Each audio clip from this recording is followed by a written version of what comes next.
Chapter 26. Mrs. Johnson to Lady Susan.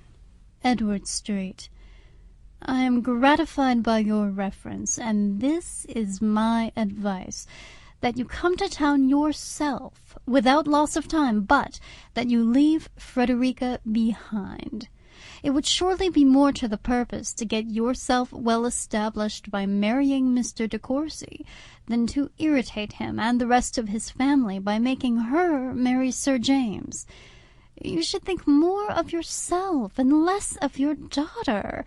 She is not of a disposition to do you credit in the world, and seems precisely in her proper place at Churchill with the Vernons. But you are fitted for society, and it is shameful to have you exiled from it. Leave Frederica, therefore, to punish herself for the plague she has given you, by indulging that romantic tender-heartedness which will always ensure her misery enough, and come to London as soon as you can. I have another reason for urging this.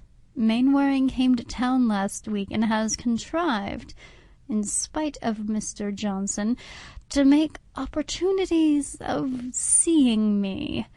He is absolutely miserable about you, and jealous to such a degree of De Courcy that it would be highly unadvisable for them to meet at present.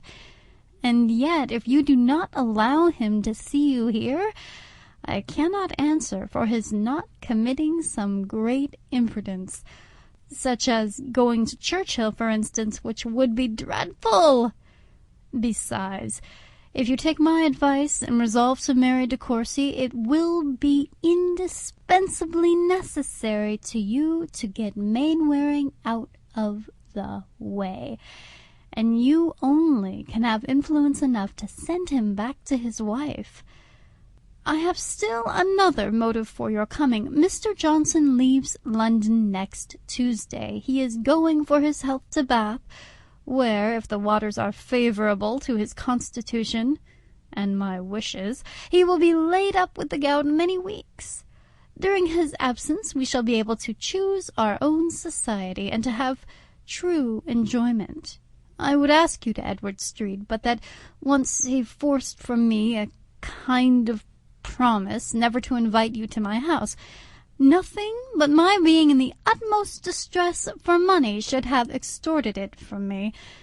I can get you, however, a nice drawing-room apartment in Upper Seymour Street, and we may be always together there or here, for I consider my promise to Mr. Johnson as comprehending only, at least in his absence, your not sleeping in the house.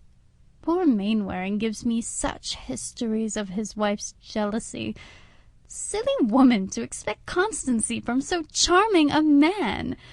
But she always was silly, intolerably so, in marrying him at all, she the heiress of a large fortune, and he without a shilling. One title, I know, she might have had, besides baronets.